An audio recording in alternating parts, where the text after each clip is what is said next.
Michigan's short track racing authority is Horsepower Happenings. Charlie Bauer, welcome into Horsepower Happenings. Scotty Thiel, welcome to Horsepower Happenings. John Beach, welcome into Horsepower Happenings. Adam Terry, welcome into Horsepower Happenings. Paul Pelletier. Corbin Hazlett, Riley Knoll. Matt Kemp, Dylan Stovall, welcome into Horsepower Happenings. From pavement to dirt, modifieds to sprint cars, hear from drivers, promoters, track owners, and many other industry leaders. We worked on that car for 12 days straight, and when I got to the Speedway Saturday, I was out of gas. I had to take a nap. You're out there and, you know, that groove, if you're outside of it, you could be a couple tenths off or even half a second off. It is not the shock that you've won all these races. You know what I mean? There's so many pieces to the puzzle to make these cars go fast. I don't care what he says. I saw a thing on Facebook on somebody's post that's now been deleted that one of his crew guys said that the spotter told him car low and I wrecked him. With over 50 years of experience from racing to management, here are Zach Heiser and Rich France. Welcome into Horsepower Happenings, a big show coming up for you tonight. It is the start of season number 9. Can you believe it? We'll dive into that. I know you're like, wait a minute, can that guy count? Hold on. First, here's what's happening in a Mark News Minute. Friend of the program, Chris Hettinger and Hettinger Racing announced that Luke Fenhaus will make his and the Hettinger Racing crew's debut in the NASCAR O'Reilly Auto Parts Series at Daytona International Speedway on Saturday, February 14th. Speaking of friends of the program, Rich, and Daytona, Greg Van Alst is headed back to Daytona, this time behind the wheel of a Craftsman Truck Series entry. Everyone remembers 2023 when he won the Hearts of America after going to victory lane in the ARCA Menard Series. How about a Cinderella story? Tyler Courtney returns to racing in a huge way. After his injury last season kept him out of the race car for several months. He went back to work with the ASCS at Volusia, won the first 2 nights, and of course Saturday's event was postponed until right now, as a matter of fact, from Volusia. Also from Volusia, RTJ Charlie Medford claimed the first 2 Gators from the Dirt Car Nationals for modifieds. Good evening, welcome in. I'm Zach Heiser. Rich France joins me from across the way. Good evening, sir. How are you? Great. Man, a lot of stuff starting to go on. It's race season again, Zach. Yeah. Can you believe it? I know. Can you believe it is the real question. I can't believe that it's already here.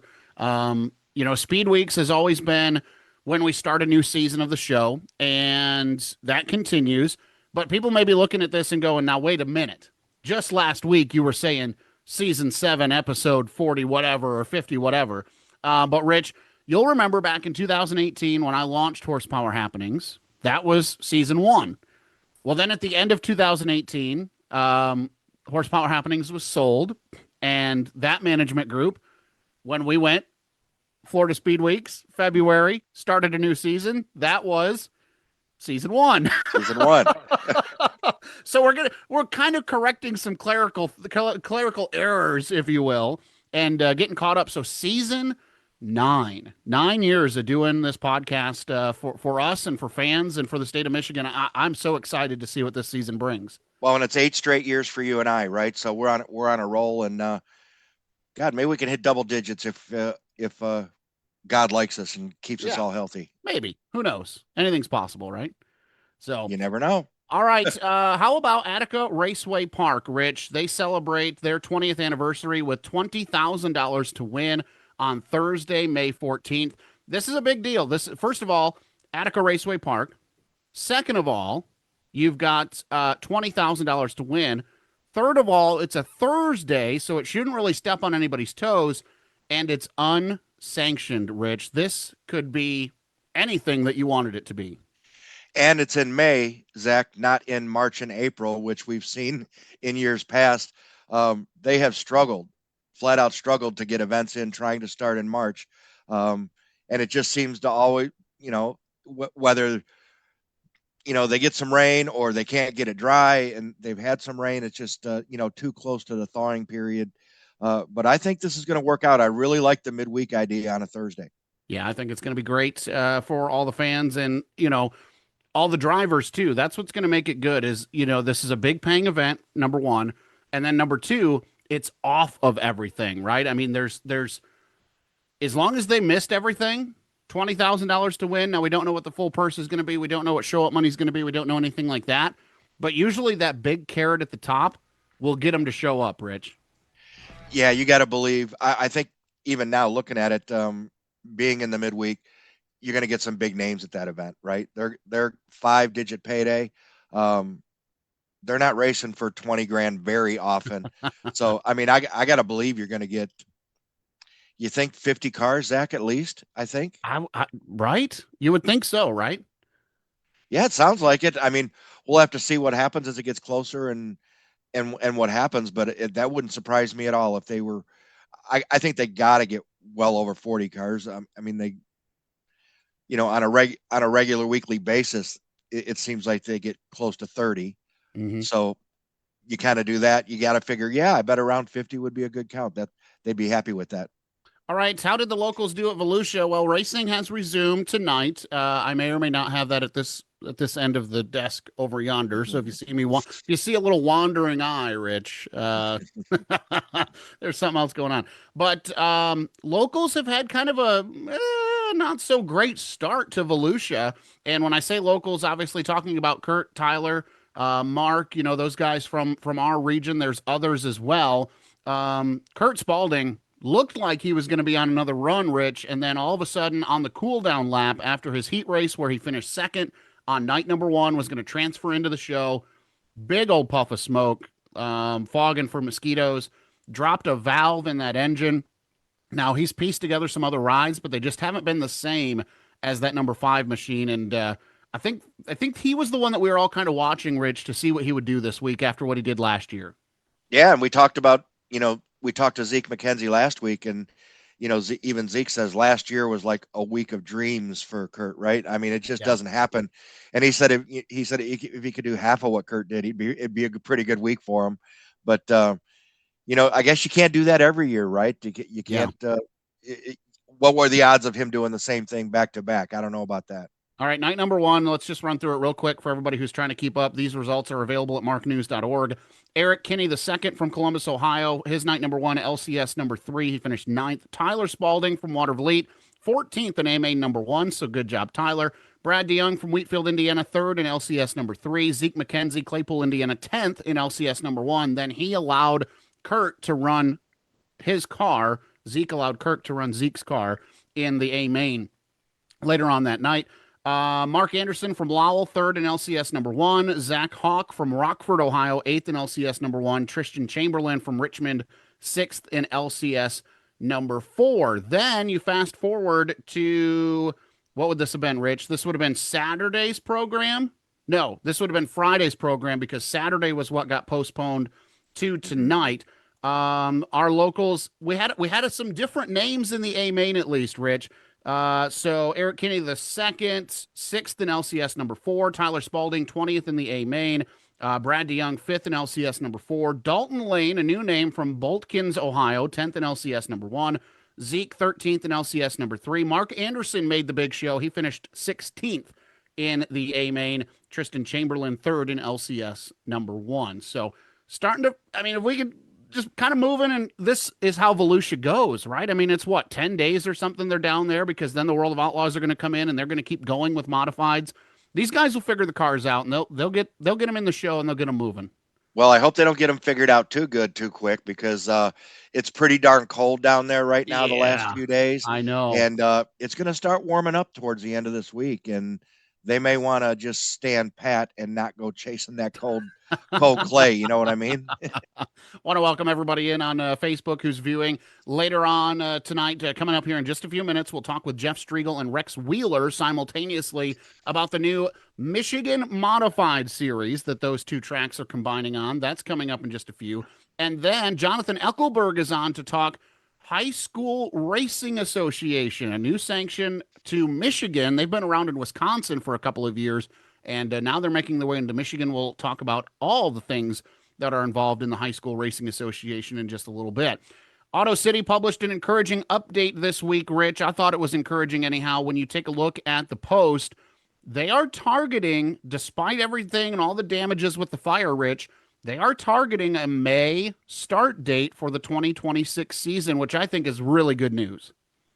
Yeah, and if you saw all the photos right after the fire, you would have said, "Oh, how long is this going to set them back?" Yeah. And that's pretty aggressive. They have quite a bit of work to do. But man, and a lot of it's going to depend on what the weather allows them to do, right? Mhm. If the kind of weather plays nice, we know the groundhog says it's not for 6 more weeks this morning, but if that weather can play nice a little bit, maybe they can get some done and be right on target. And in fact, they say that they are already hosting some events. They've hosted an SCCA Rallycross event already this year as their season opener. But as far as circle track racing, looking like May. And Joe DeWitt says, quote, "We are working tirelessly behind the scenes to get everything put back together. Rebuilding a 70-year-old mark isn't easy, but we are committed to making it happen." What does it look like, Rich? I mean, do you just patch what you've got to get through, or do you think they build new? What do you think happens over there? Because we know that they don't have the most aggressive circle track schedule in the state, but they sure were still using that racetrack quite a bit. Yeah, I think you need to build something there solid. You sure can't use what's left standing there. No.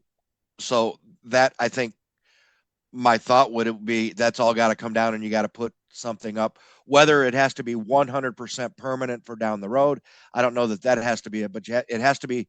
You have to have it functional for the officials and whoever you're going to put up there. Let's talk New Smyrna World Series of Asphalt Stock Car Racing begins this weekend. Rich, you were the one who had to introduce me to what New Smyrna's World Series was all about these 8 years ago or 7 years ago, whatever you want to call it. This is a wild week. 10 days, 9 days, 9 consecutive days of racing at New Smyrna Speedway. Your Flow Racing account is going to get a workout, Tour Modifieds, NASCAR Tour Modifieds, Tour Type Modifieds, 602 Modifieds, Modifieds of Mayhem will be in action, Florida Modifieds will be in action, Pro and Super Late Models will be in action, and all of the other local divisions that they'll have. I think they'll have like a dozen or 18, almost 2 dozen divisions in action over this next week, Rich. It's absolutely insane what's about to go down with the World Series.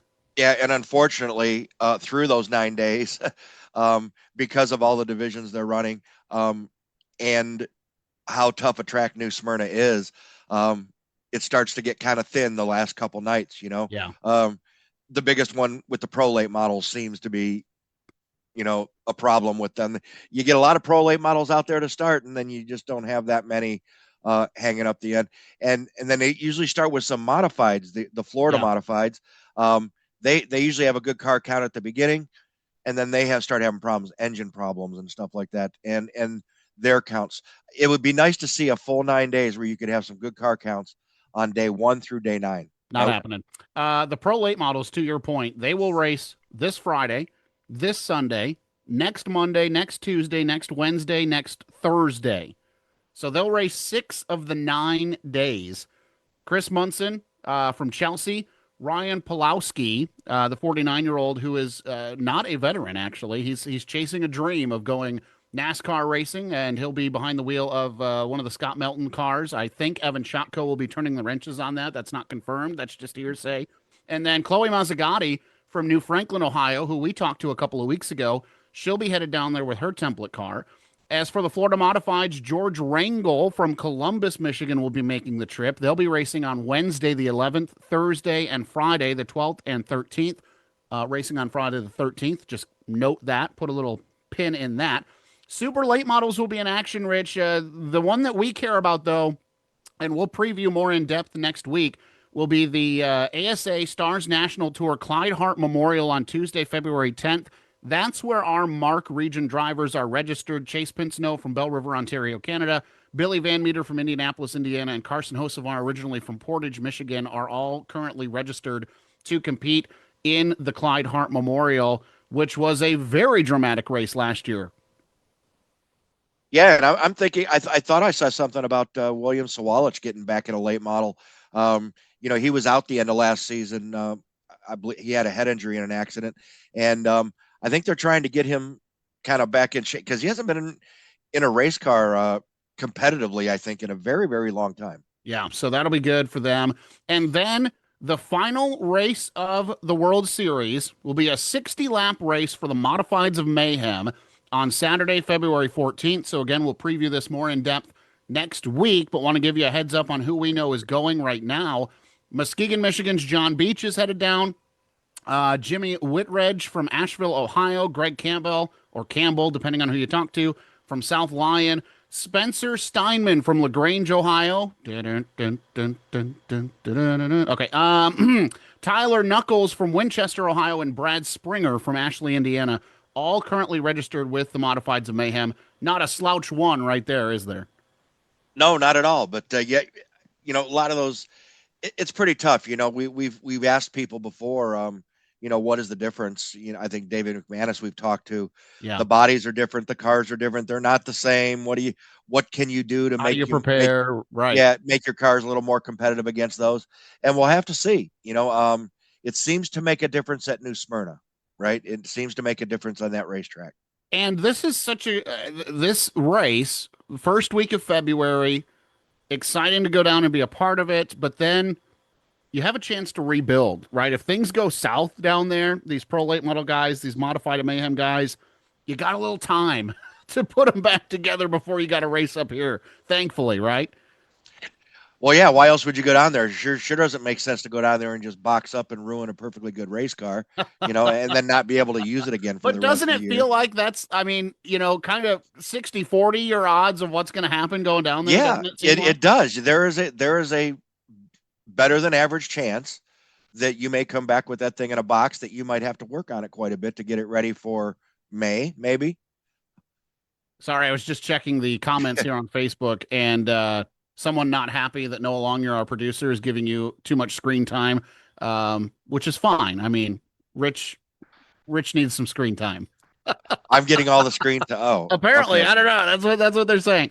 Coming up, we are going to chat with Jeff Striegle and Rex Wheeler from Berlin Raceway and Owosso Speedway about the new Michigan Modified Series. And we have some people in the comments that are looking forward to updates on the High School Racing Association. That's a little later on in the show. We'll take our first break, get Jeff and Rex in the show. We'll be right back. You're listening to the Horsepower Happenings podcast. Leader of grassroots racing coverage in Michigan is Horsepower Happenings. Didn't make it to the track? Catch up with the weekly Horsepower Happenings podcast. Available everywhere you enjoy podcasts. Plus, stay in the loop throughout the week by visiting horsepowerhappenings.com. From local results to national headlines, power rankings, and so much more. Every true race fan has bookmarked Horsepower Happenings. Follow along on Facebook, Instagram, and Twitter. And don't miss the next episode of the Horsepower Happenings podcast, Monday nights at 9 p.m. Horsepower Happenings, Michigan's short track racing authority.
And welcome back to Horsepower Happenings. And Zach, this is the time we usually introduce our first featured interview of the night. Well, I'd be lying if I was doing that because we got two gentlemen on this week. We decided to double them up. They got a lot of information we want to talk to them about. These two gentlemen are responsible for a pair of Michigan's most popular racetracks. From Marne, Michigan's Berlin Raceway, Jeff Striegle, and from Owosso Speedway in Owosso, Rex Wheeler. Gentlemen, welcome into Horsepower Happenings. Good evening. Good to be with you.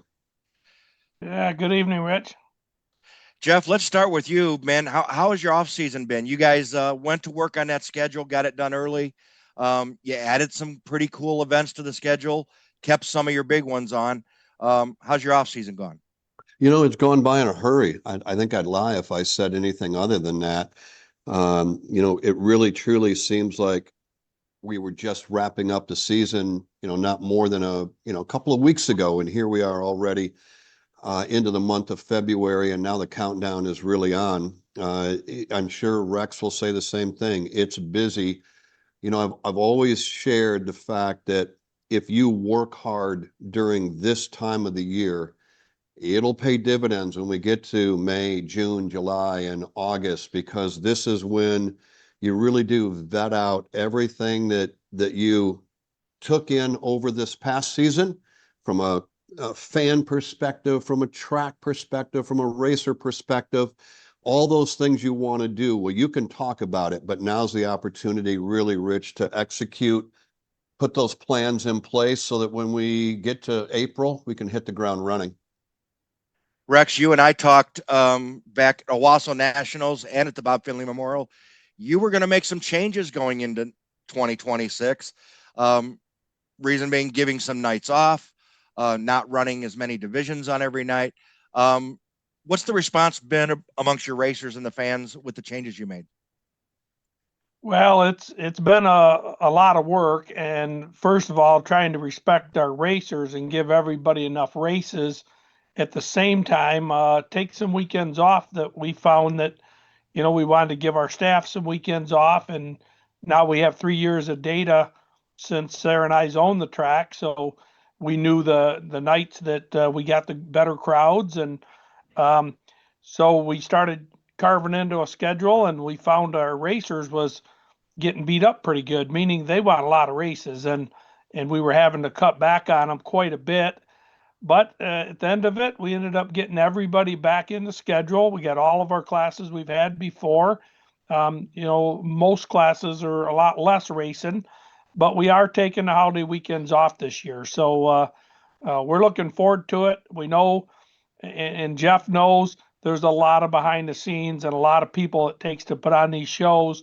So we're, you know, a lot of our staff is excited to know that, hey, if they want to go camping, go on that 4th of July weekend or Memorial weekend, Labor Day weekend, stuff like that. So we're excited to try this out.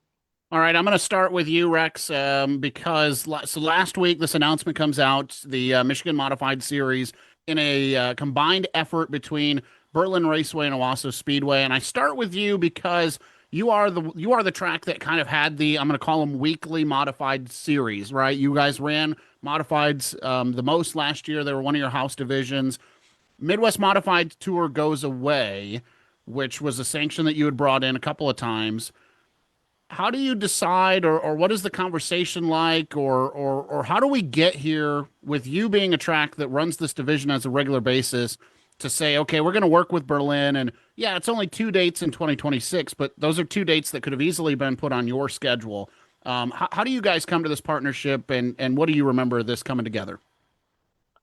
Well, Zach, obviously, just like you and Rich live this industry day to day, you know, Jeff and I do as well. And I believe it was the MPSA meeting. Jeff and I started talking about, hey, you know, there's a lot of good modified racers in Michigan and surrounding states. And with the Midwest Modified Tour going away, what can we do to try to put something together, you know, to keep the modified strong? And, you know, so we started talking about it, and you know, Berlin will sure partner with them anytime they want. And so we come up with this 5-race series, and we're really excited. We've had a lot of conversation, face-to-face meetings with track teams getting together with Berlin and Owosso putting all the details together, and it's been fun. I'm really looking forward to this. And then Jeff, for you, I do remember the fall MSPA meeting where you took your portion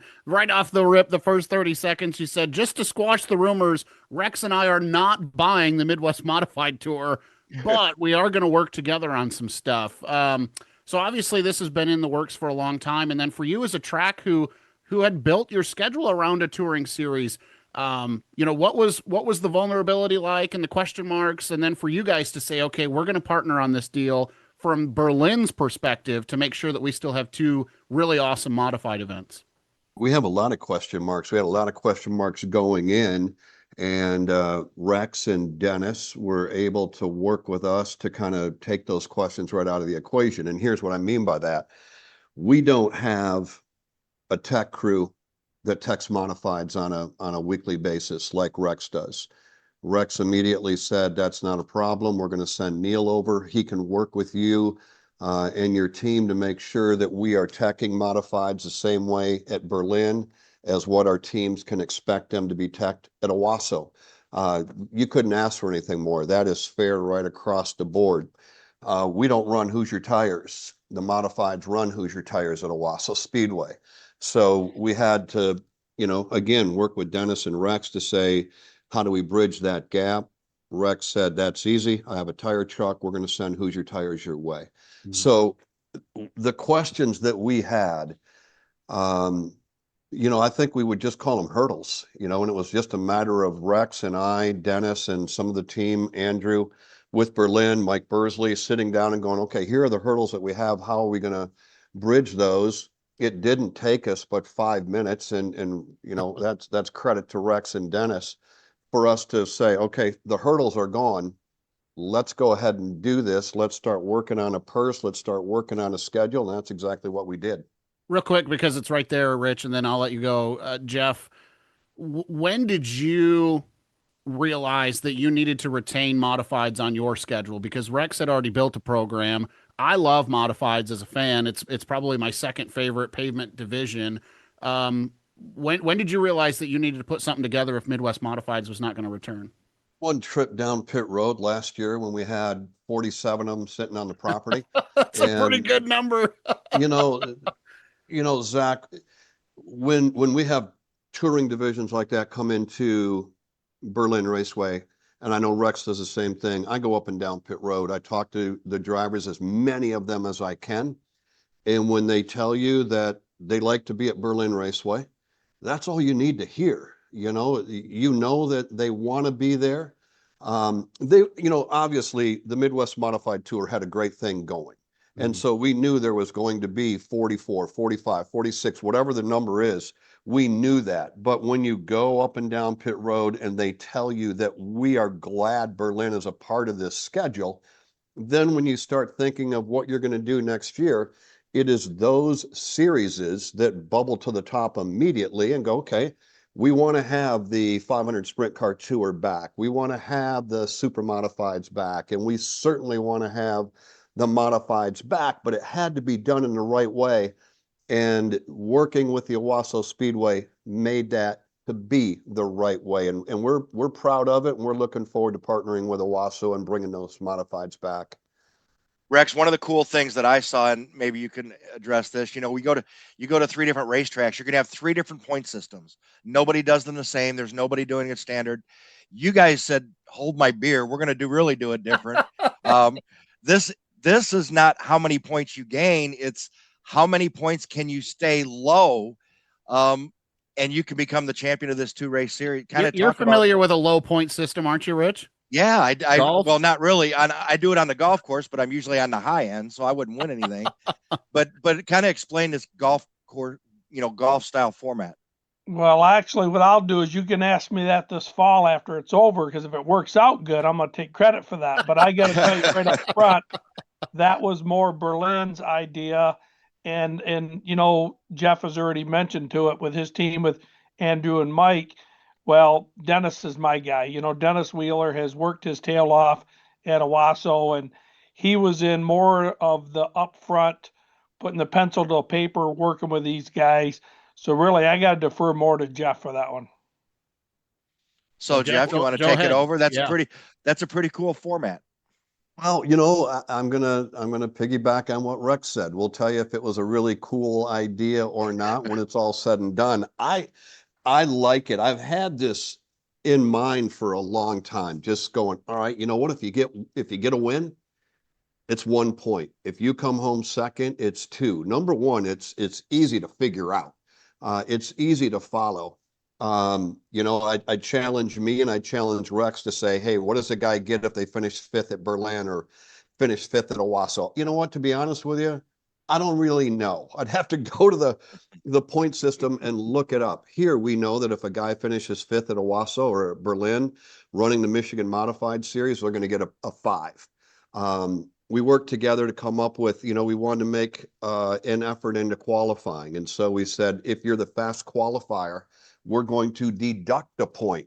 So if you are fast qualifier and you win at the Owosso Speedway, you're going to leave that night with a 0, which is the best number you can have. I think when we get to Owosso in August on the 15th, when we crown a champion, their announcer and the people in the grandstands are going to truly understand the players and what it's going to take to win that championship. And Rex, I think that really bodes well with the fans, the drivers, and I think when we do get to your place in August, that championship's going to come down and be settled among 4, 5, 6, maybe 7 drivers. I agree. And you know what I like about it too, guys, is like you said, we run a lot of modifieds at Owosso for the last 3 years, but we got some of our loyal guys that are saying, you know what? I've tried Berlin a couple times, but now I'm excited because I have to run Berlin now because I'm not only going for a championship at Owosso, I'm going for that championship with Berlin and Owosso as well. So, and I seen some posts where some of Jeff's guys from, the west side of the state said the same thing. I'll go on over to Owosso for 3 races. I'm in. So we're really excited that, tracks that are only an hour and a half apart to put something together like this. And we're really excited about it. And the logo turned out cool. There's just so much work went in behind the scenes that I sure can't take credit on. But as far as Jeff and I's first conversation down there that day, Zach, when you were there at that MPSA meeting, that's really where the conversation started because it just hit the whole world that the Midwest Modified Tour, as good of a job as they did, was done. And there is a lot of modifieds in this region. And there's so many questions that it boggles my mind sometimes. So I got to calm down a minute. With the Owosso Speedway side of things, these 3 races, will they essentially be co-sanctioned with the regular modified schedule, or how is that going to work for you guys that run weekly?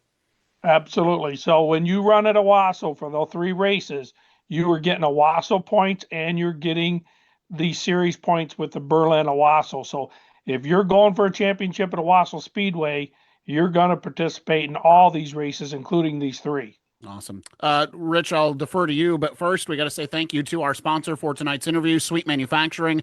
They reminded me today that, hey, if you had a rack or you've got a pump or you've got something that needs rebuilt, you probably should have sent it in a couple of weeks ago because times are running out. So don't forget to get your rebuild scheduled. Also, don't forget the sprint car steering components are available there. They've got the new Sportsman rack that's available, lighter, faster, better ratio.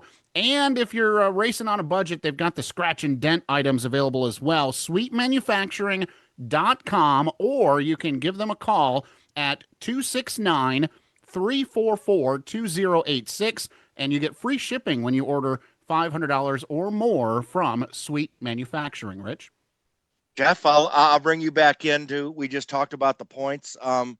Let's talk about the money because that's what a lot of the modified drivers that are going to listen to our program, they want to hear what's this thing paying? What are the races paying to win to start and for the points? And we know that that's been, I want to piggyback that and say, we know that the money has been announced.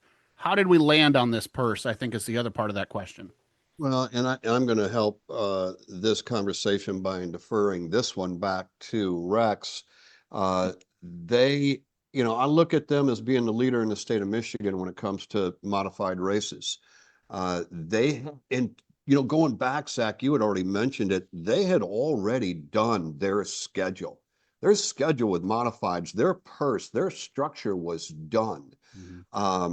When we talked at MSPA, and Rex, I'll just, segue right over to you.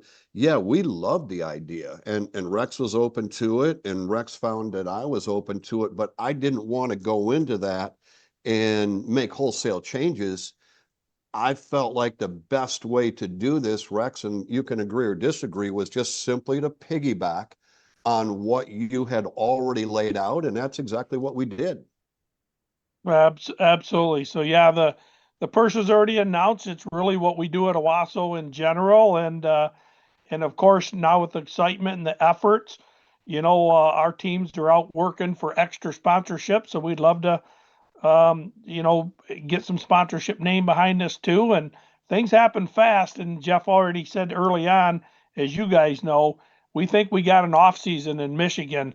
Let me tell you what, when that calendar flips January 1, now February 1, we're on the hot seat here. It's coming fast. Yeah, absolutely. This is one point that I think is very important. Saturday racetracks, less than 2 hours from each other, working together on this project, and not just this one. Obviously, the race for the million, which I hope we get a chance to talk about here. This is almost unheard of in today's racing climate, where two tracks that are on the same day of the week racing and sharing fans and potentially cars in some stances are doing a project this big. Was it a no-doubter from the very beginning? I mean, have you guys, Rex, since you've come in these last, what's it been, almost 5 years now, have you guys just had this working relationship built this long? Well, I give that credit to Jeff. Obviously, he's at MRN for almost 30 years and Berlin forever. This will be our 4th season with Rex and Sarah owning Owosso. And the first time I ever met Jeff, he's said, "Here's my number. You ever need anything, give me a call." And by golly, I bugged him a lot, and he still answered the phone. So Jeff is, and I think Jeff and I both agree. We'll work with any track that we can work with in our state. We're very blessed in Michigan to have a lot of racetracks. And so I throw that credit to Jeff when I first called him. And, of course, I've listened to him on MRN for years, and still he's one of the best voices out there. Listening to those old replays still going. And, of course, now he's a Hall of Famer in Michigan. Congratulations on that, Jeff. So I throw that back to Jeff. He's, for the guy that had the experience and the new guy come on the block, he said, "You need anything, call me." And I did. I called him and I texted him. And sometimes the text back, he was still at MRN. He's saying, "I'll call you tonight." Well, sometimes that was 10:30 at night. He was getting a free time to call me back and answer some of my questions. How would you handle this? How would you do that? And I think you guys know by Owosso's effort and what we've been able to pull off in 3.5 years. Dennis has been on the phone with experience in our state and our tracks.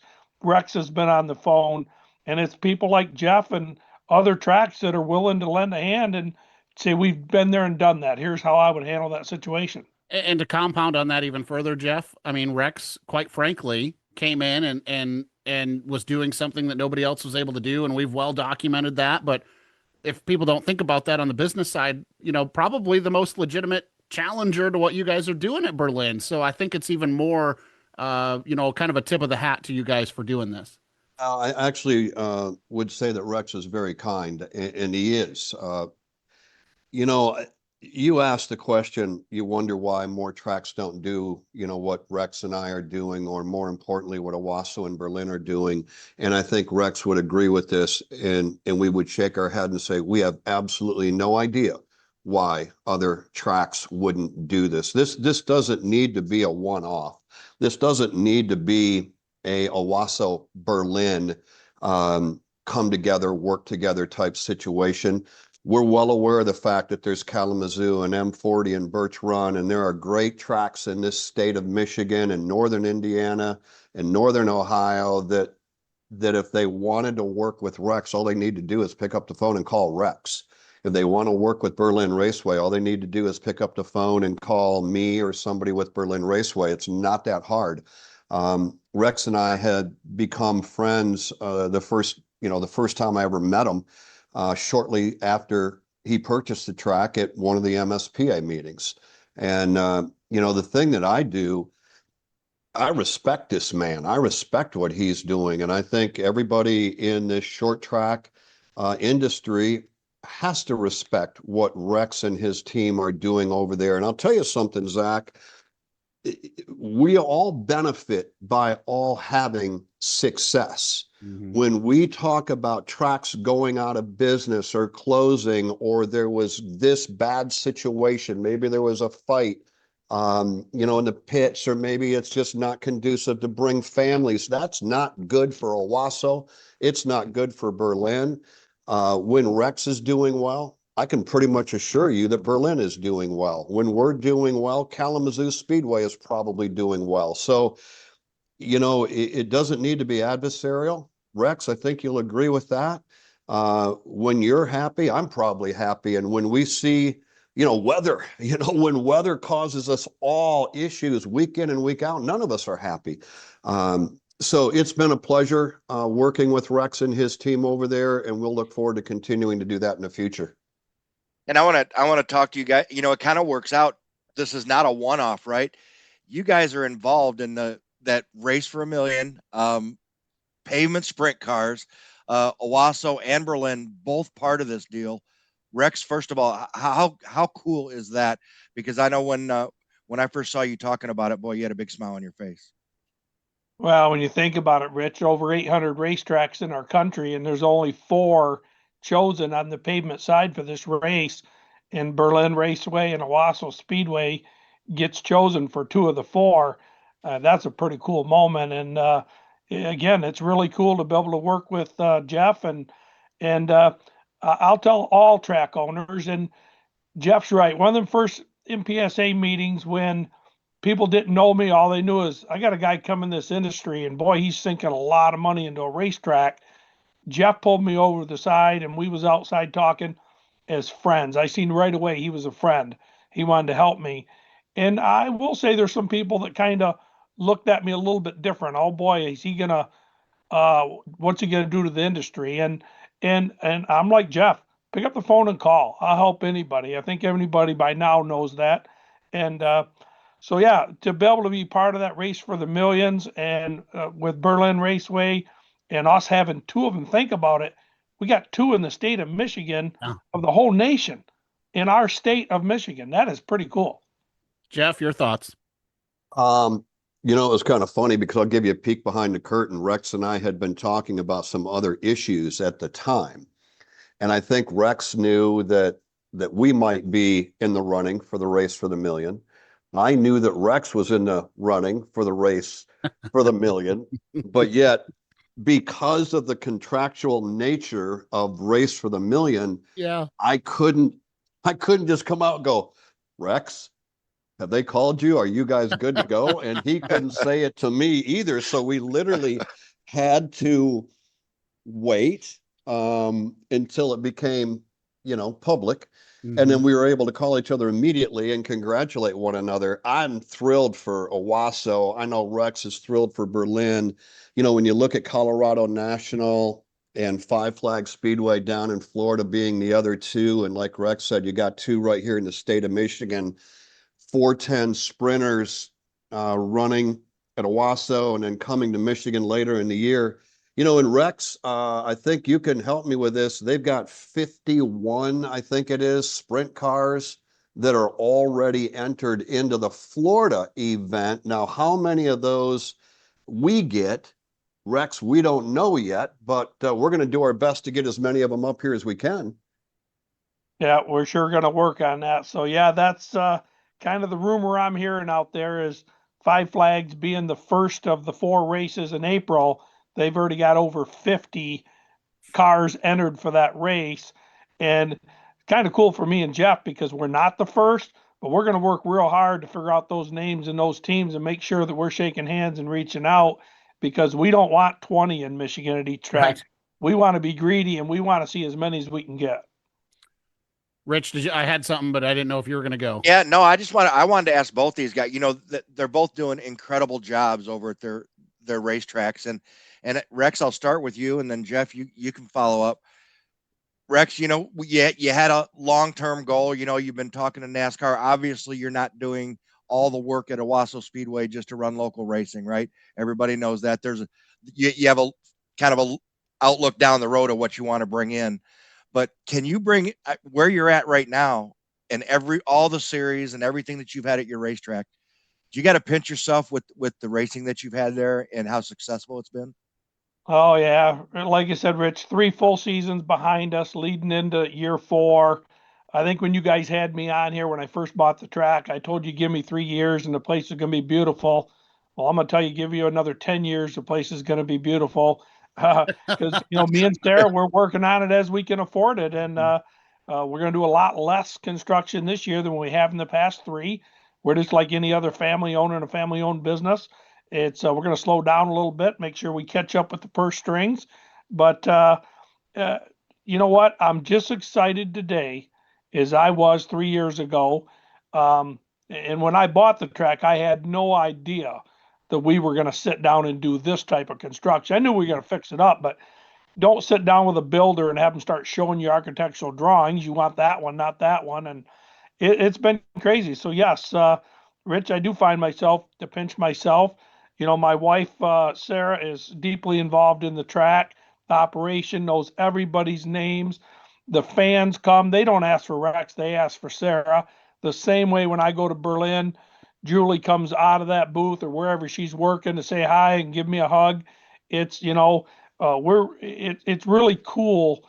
It's a family atmosphere at these local short tracks. And a lot of time the fans, when they can come up and walk and shake Jeff's hand and know who Julie is and know who Andrew is, it makes a big, big difference on how many butts you put in them stands. And you better get out and work the stands and work those people. I got a race fan just called me today. He said, I'm going crazy, and I said, well, you got about 10 more weeks, my friend. It's coming. Yeah. Well, so here's the thing, and I've done it both places. Okay. You go to Owosso on a Saturday, you have an ice cream cone with Rex. You go to Berlin on a Saturday, you have a beer with Jeff. Okay. I've seen me do it. All right. I've seen me do it. Yeah. And I've seen you do it also. Yeah, that's right. Now, we're out of time, but the last question, Jeff, I'll start with you because you're the one that mentioned it. If you want to work with Berlin, pick up the phone. What is the plan? Is this a 1-year plan to make sure that modifieds stick around Michigan and have a common rules package and a common purse? Are we going to see Kalamazoo get involved, M40, Birch Run, Whittemore, these tracks that run modifieds?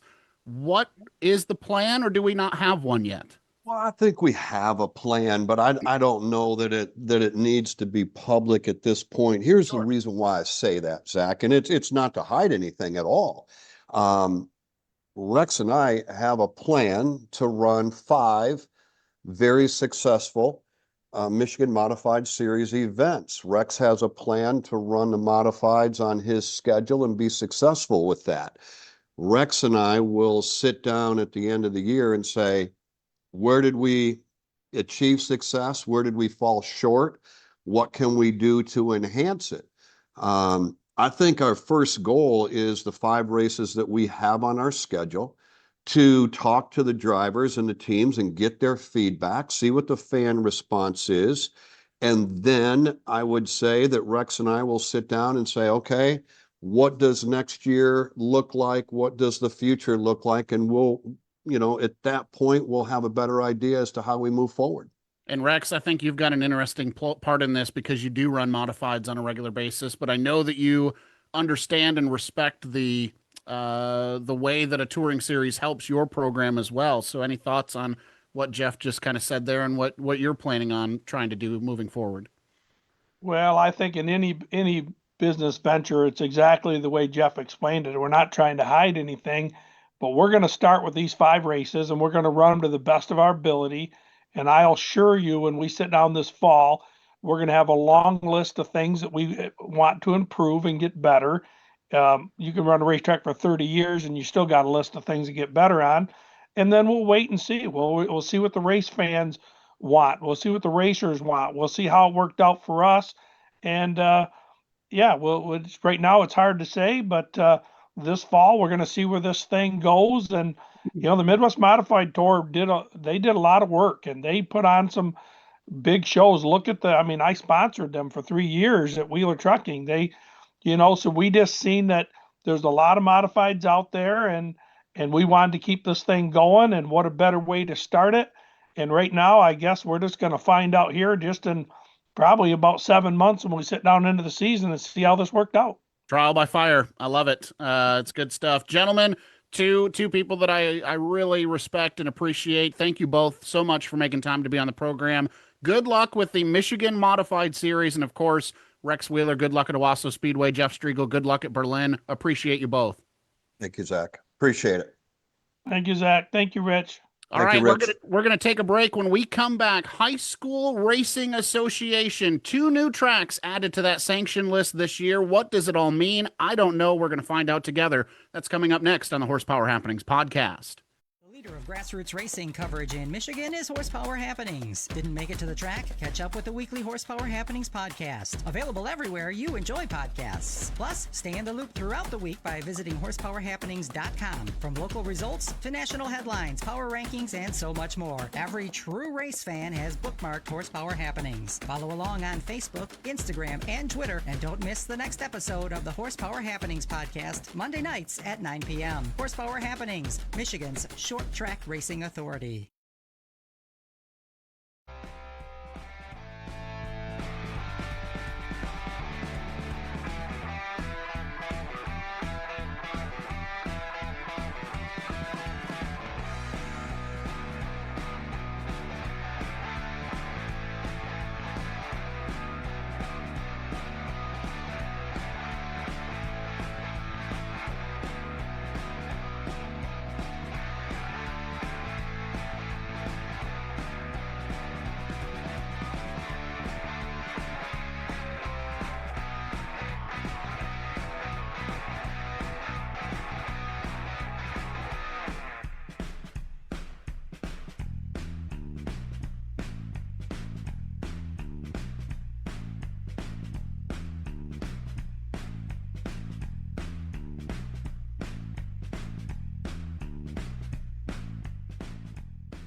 Welcome back to the Horsepower Happenings podcast. It is time for our second interview tonight, and this one is brought to you by the Muffler Man in Coldwater. Some big news coming out over these last 30 to 35 days. The High School Racing Association will be making its way into Michigan. 2 tracks, Flat Rock and M40, for the 2026 season, and I just had to know, what does it all mean? And so it's our pleasure to welcome in High School Racing Association Director John Eckelberg. Welcome into Horsepower Happenings. Hey, thanks for having me. Glad to be here. So I called you on Friday, I think it was, or Saturday, and I asked you about 6 questions, and I said, you know what? Stop. We just got to have you on the podcast. So let's start at the beginning. We all know that youth need to be a part of our sport if our sport is going to survive. We've got quarter midgets, we've got mini wedges, we've got front-wheel drive programs. How does the High School Racing Association become established? What was the mission, and what is going on up there in Wisconsin that led you to do this? Yeah, so the High School Racing Association, HSRA, was started in 2020 here in Wisconsin between La Crosse Speedway and Madison International Speedway. And those 2 tracks saw a need to get youth into the sport and really wanted to find a realistic and an economical way to get young talent into the sport. We all know, any of us that are involved in racing know that cost is a huge barrier to entry. Knowledge is a barrier to entry. And so that's why HSRA was started, to provide a resource, provide an opportunity for kids that are in high school to get into auto racing, whether they know anything about cars or not. And we've now expanded to other tracks across Wisconsin. We're in Minnesota, we're in Illinois, and now for the very first time in 2026, we'll be in Michigan. As you mentioned, Flat Rock Speedway and Russell's M40 Speedway. Super excited to work with the team, both teams over at those tracks, and hopefully see a lot of success this first season, but continue to grow it throughout the state of Michigan as well. So, again, as we even start this conversation, Rich, I don't know about you, but the wheels are just a spinning, right? That's what I'm thinking too. So, Are these family-owned cars? Are they HSRA provided cars? Who's funding this program for these kids? How do these kids become a part of the HSRA? I saw some pictures where it looked like the kids were doing their own registration at these racetracks. What does the program look like for somebody who maybe wants to get involved? Yeah, so the majority of the cars are driver family owned, sponsor owned, whatever that looks like. A few here and there are school owned, but we right now we leave it up to the schools to determine their involvement, whether they're able to have a hands-on involvement, provide resources to the students, provide maybe get a car donated for these students. It's each school is different based on what their resources available are, what insurance says they can do, and just some schools have just a more of a vested interest in racing than others. And so we do have some schools that are involved, hands-on involved with cars, but the majority of the cars are owned by the students or by their families. And we hope to be able to get more schools a little bit more hands-on as we move forward. But you're correct. Right now, it's mostly student-owned cars. But John, how here in Michigan, if you look, we have mini wedges and and 4 cylinders, and you work your way up, and you look at the last names of these kids, and it's kids of late model drivers, and that's how they're coming up, right? Because they've had 3 or 4 generations of families racing. Right. How hard is it to get the kids that don't have a family history in racing and to get, because that's really what's going to keep our sport growing, is bringing new people into the sport. How difficult is that?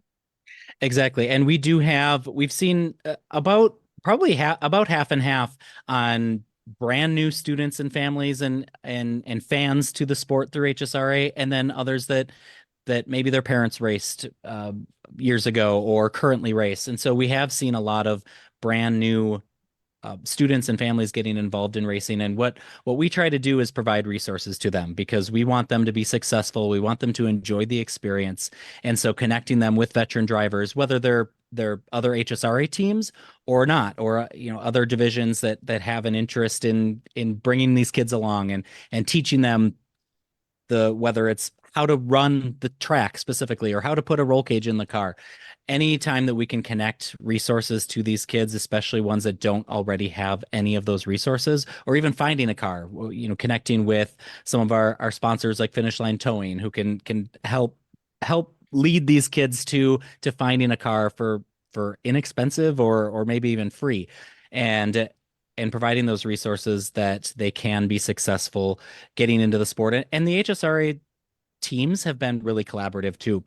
It's been really cool to see if a kid has trouble on the track, or they're have an issue with the car, everyone is running to help them, because whether they're from the same school or not, these kids and these parents and the crews all want everyone to be successful. So it's a super collaborative division, which has been a huge highlight for me to see, that everyone just helps everyone. And so anytime we can connect people to those that can help find a car, put the roll cage in, find tires, etc., we do that.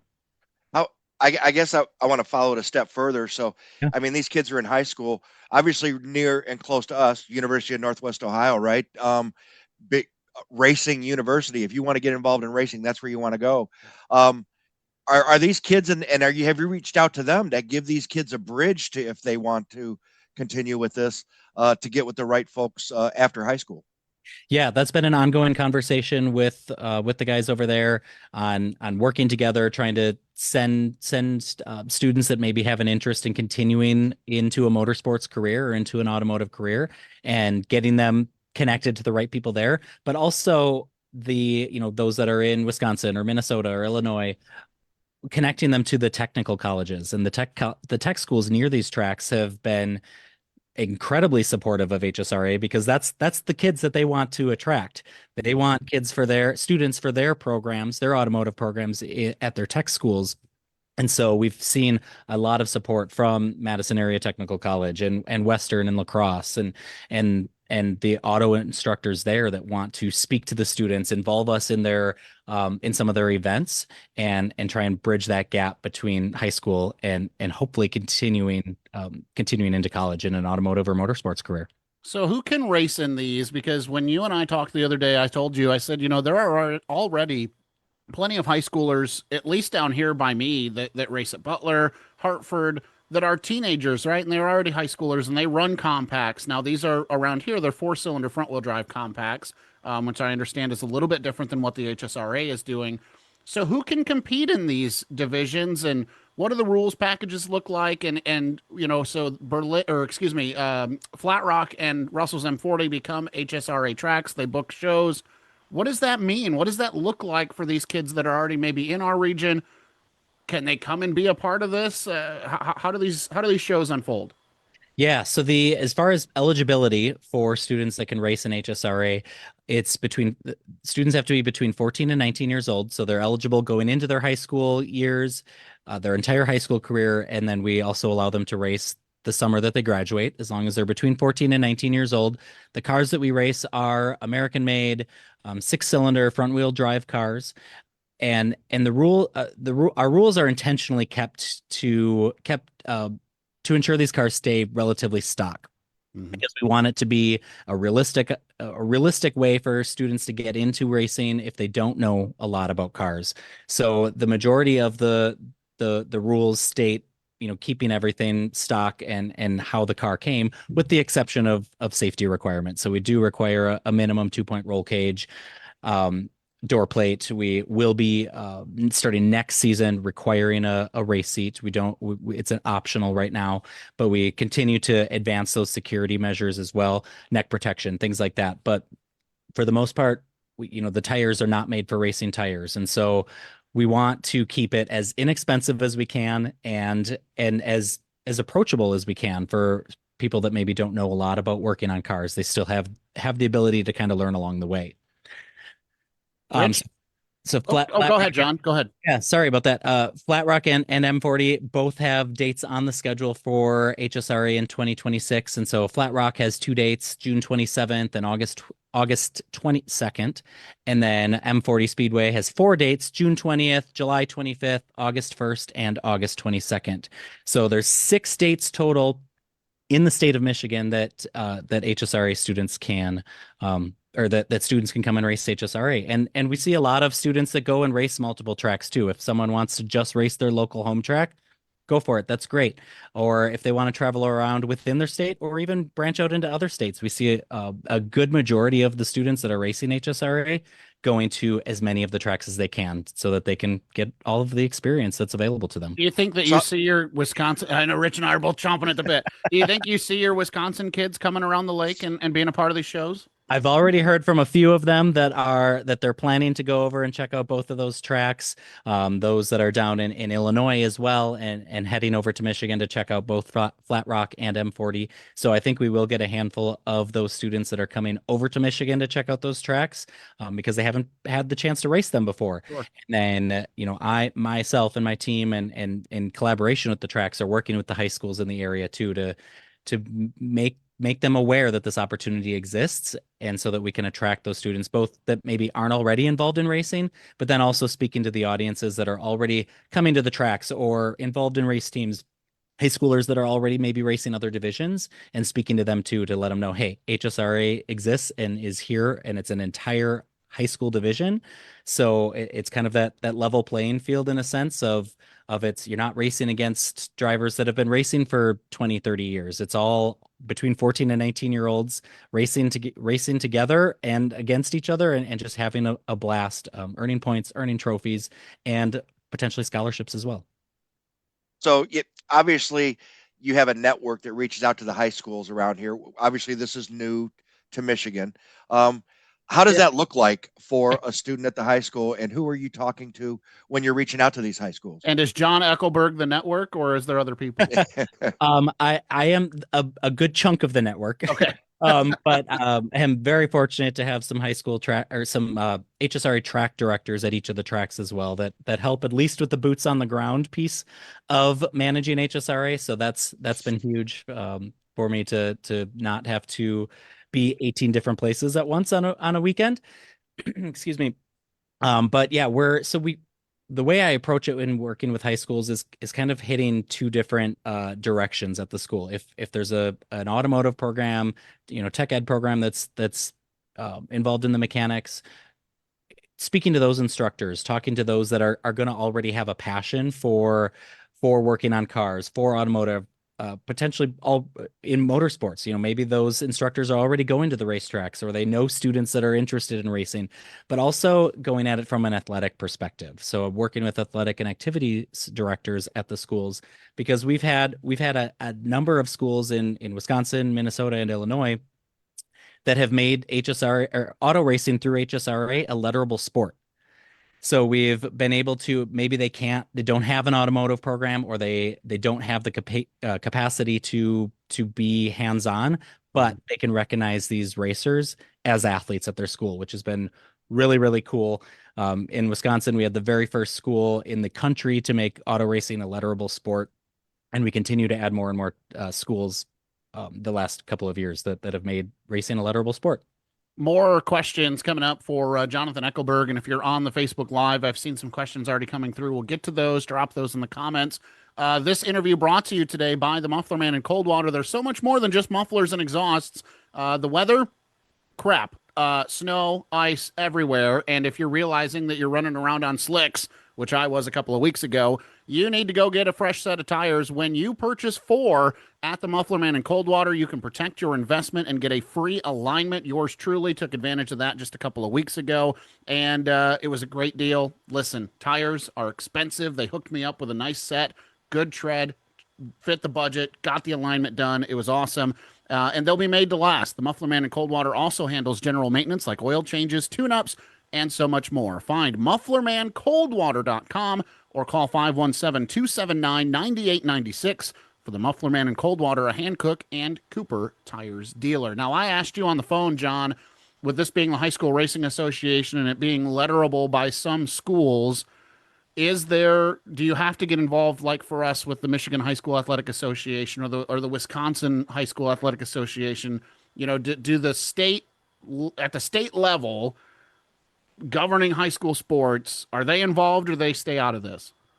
They are not. They so far have not been involved, which is also a benefit to us in that when they're not involved, we don't have the competing factor of being regulated by them at the state level. But because we do have a lot of students that maybe do other sports, they may want to go on to compete at the collegiate level. The HSRA division is a non-monetary, there's no monetary purse for these drivers. So there's no payout at the end of the night. HSRA drivers are awarded with trophies. So the top 3 in every feature race receives a trophy. There's also for $30, a $30 HSRA membership at the beginning of the season. These HSRA drivers pay that, and they don't pay another pit pass for the rest of the season, no matter how many tracks they go to. So they could go to Flat Rock and M40 and come over to Wisconsin and Illinois and Minnesota and not pay another pit pass at all. On the track side, does the HSRA agreement cover them in some way with the tracks then? Exactly. Yep.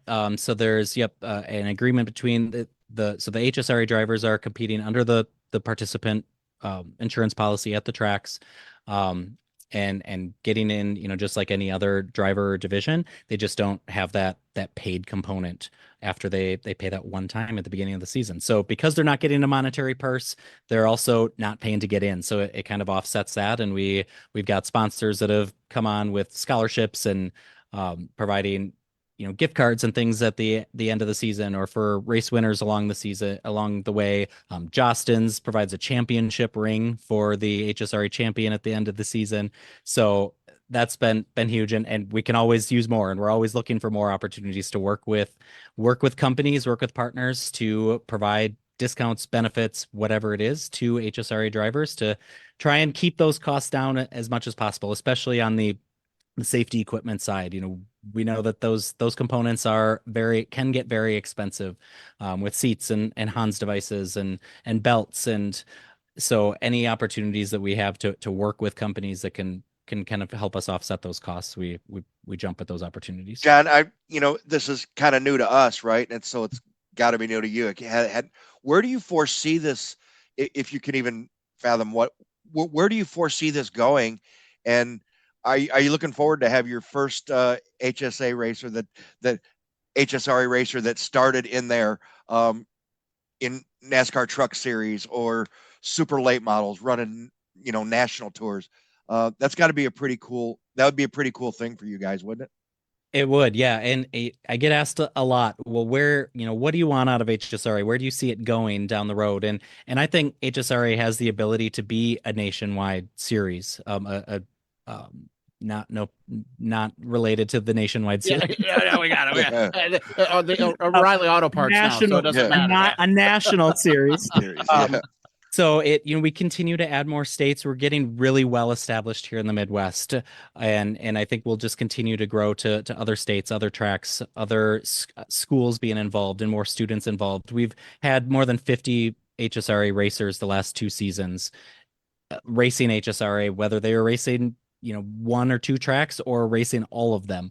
And so we continue to grow here in the Midwest, and I think we really have the ability to continue broadening toward both coasts and have tracks involved in getting high schoolers involved in auto racing and running at their tracks, from coast to coast.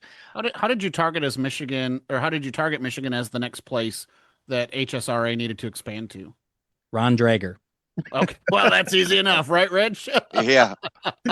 Ron and I have had some great conversations over the last couple of years about Flat Rock and Toledo and expanding HSRA that direction. And so him and I spoke at PRI again this year, and we're able to make it happen. We got some dates on the schedule for Flat Rock, and then M40 came along too because they heard about it being at Flat Rock. And so that's, once we get into a couple tracks and we see success at a couple tracks, it just continues to expand and grow. And I really hope that is the case in Michigan too. There's plenty of fantastic tracks in Michigan.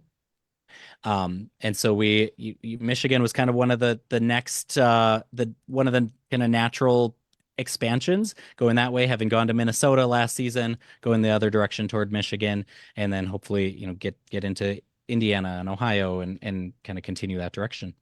What is the process like for a racetrack? And I specifically think about the track that's in my backyard, Rich. Naturally, I think about that. I think about like Kalamazoo, these tracks that have an established compact division, that maybe have kids racing, okay, so their cars aren't going to fit the rules package, but man, they would like the opportunity to be recognized, by their high school or something of that knowledge. Like, there's a 2-part question here. Part 1 is, how do we get the high schools involved?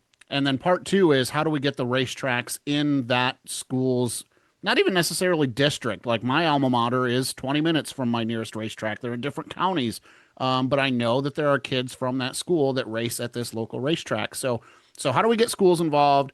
And then how do we get tracks involved?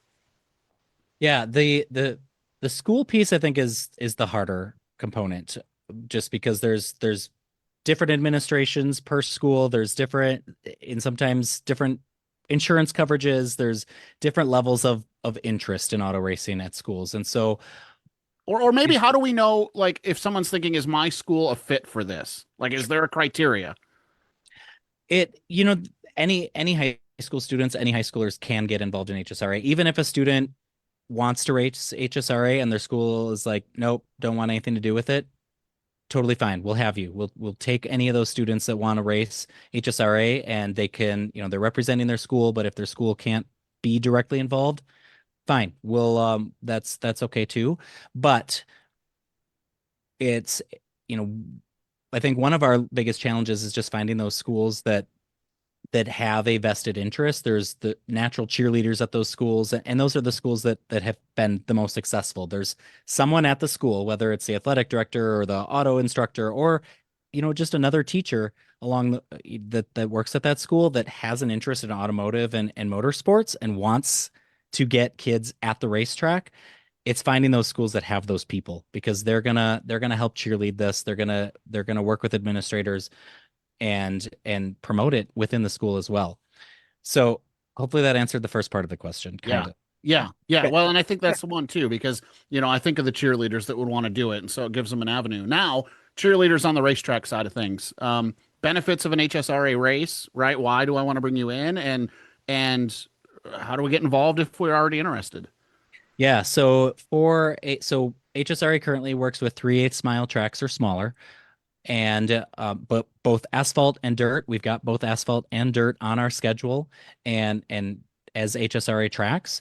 So if there's a track that is interested or wants to know more, so right now there's a $500 sanction fee per season, which essentially provides a budget for my work and my team's work to be able to promote the races, as well as work with them at the track level, promote to the schools, promote to the community, etc. And then providing those trophies. And that's really it, as far, providing allowing us to have up to 6 race events at your track a season. You can, and as I mentioned, Flat Rock has 2 on the schedule this season for their first year, and there's 4 on the M40 schedule. Some tracks are doing 2, some are doing, up to 6. And so whatever, everyone's schedule is a little bit different. And so if there's an interest, let's chat. Let's get it. Let's figure out how to get, at least a couple dates on the schedule the first season. And it's providing a space for those students to come and race, working with potentially the other tracks that are nearby or within a given state, to not compete against each other in hopes that students do want to go and race multiple tracks within the state or outside of the state.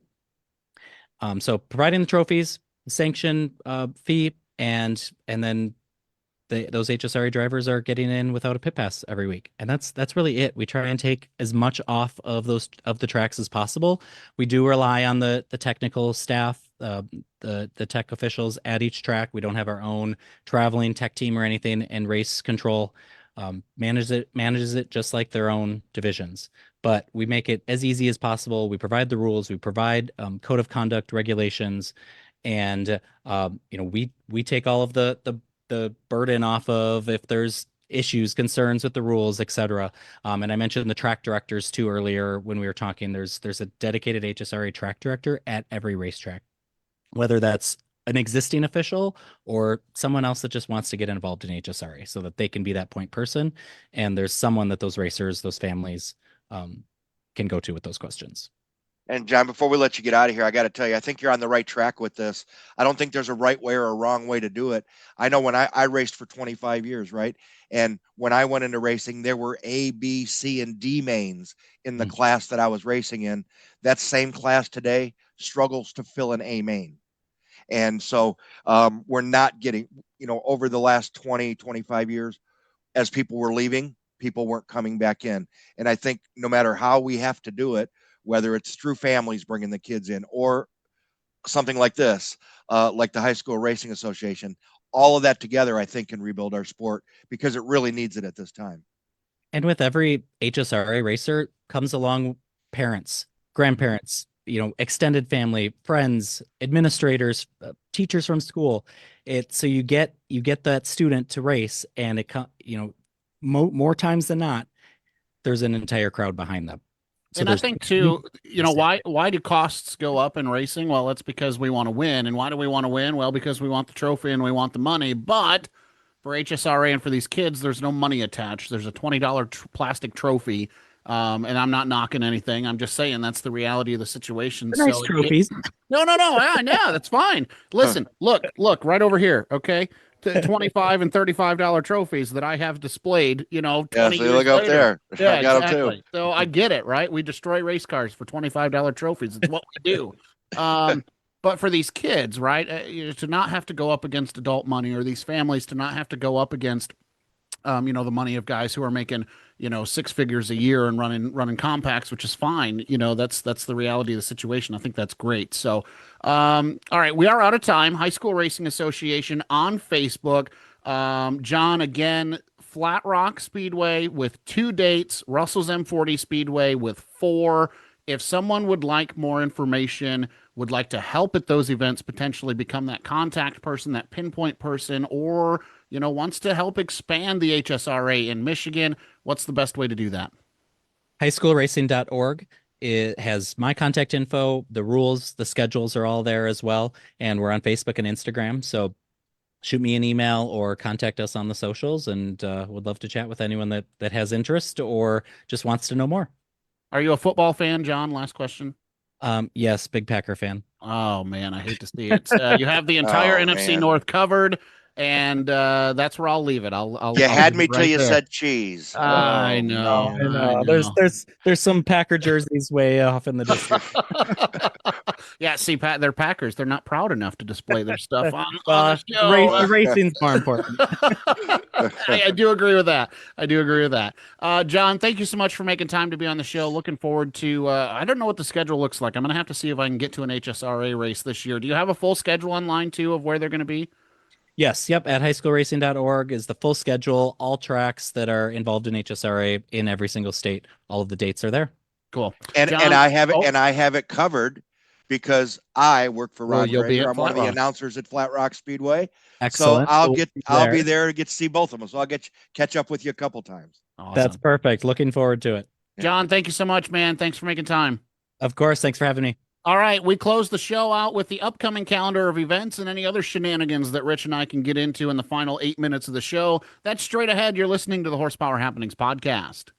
The leader of grassroots racing coverage in Michigan is Horsepower Happenings. Didn't make it to the track? Catch up with the weekly Horsepower Happenings podcast. Available everywhere you enjoy podcasts. Plus, stay in the loop throughout the week by visiting horsepowerhappenings.com. From local results to national headlines, power rankings, and so much more. Every true race fan has bookmarked Horsepower Happenings. Follow along on Facebook, Instagram, and Twitter. And don't miss the next episode of the Horsepower Happenings podcast, Monday nights at 9 p.m. Horsepower Happenings, Michigan's short track racing authority.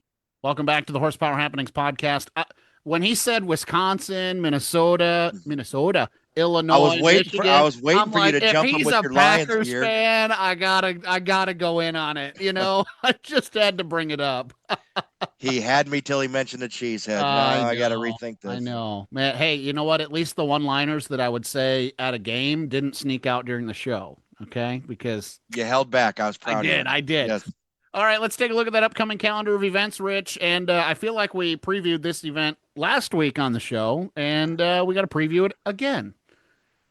Yeah. So the Cookout Clash, they tried to get that thing in for all efforts. I mean, that place snowed, and then they had it all cleaned and dried off, ready to go, and it snowed again. Yeah. And the what are the chances you get 2 major snowstorms in Winston-Salem, North Carolina? I know. In the same weekend. And so you do your bit. You tell us when the race is going to happen again. You do your bit. Okay, so they've rescheduled this. Now we're going to try this on Wednesday. Yep, the Cookout Clash is going to be at 6:00 in the afternoon. They're going to do practice qualifying, all that stuff throughout the afternoon. I think it's on Fox. So okay. I'll be working, so I'll have to, if I want to catch any of it, I have to hightail it home from work to catch it on Fox at 6:00. Would you like to know what the weather forecast is for Wednesday? Snow flurries. High of 37 and a 30% chance of snow. Yeah, let's move it to Bowman Gray in like early February or January. I'm betting NASCAR January. wishes they'd have kept it in our LA or Daytona. I mean, there was no issues. Maybe some rain at Daytona. Now, I've been to the All-Star race at Daytona. There is nothing in Daytona that says it's still warm. I was there watching them race at 40 degrees at night. It is cold. It is cold on the Atlantic in February. You get that wind off, and it's not warm. Yeah, they got falling iguanas this week, Rich. But it wasn't snowing. That's true. It was not snowing. So. All right, we talked about it earlier in the show, Rich. World Series of Asphalt Stock Car Racing begins this week. How many days or nights, I should say, of racing do you anticipate watching out of the 9? Probably the way it's going to work out. Probably 9, Zach, is what I'm guessing. You're going to get all 9 in? Yeah, because I don't have a life, and it's nothing but I got 10 inches of snow in my front yard. Where am I going? All right. I realistically think I might get 3 in just because I know how I am. Well, I think it depends on the Flow Racing schedule. I'll watch the Clyde Hart with ASA, and I'll try to get the Modifieds of Mayhem in on the 14th. And then I'll probably watch the opener because it'll be the opener with what and Is the opener when they have the NASCAR mods? Whatever night they have the NASCAR mods, I'll watch that. I think they run a couple different times. Well, I'll watch those then. So yeah, like the NASCAR, the Wayland modified, Yep. the big. Yeah, I think they run 2 or 3 times. Well, they run the usually do. NASCAR sanctioned, and then they run the tour type mods. They're unsanctioned. So I think NASCAR has one show, and then they run, and then they got a couple of the 602s. big races. The Jimmy Blewett Memorial, and there was another one that they run. Yeah.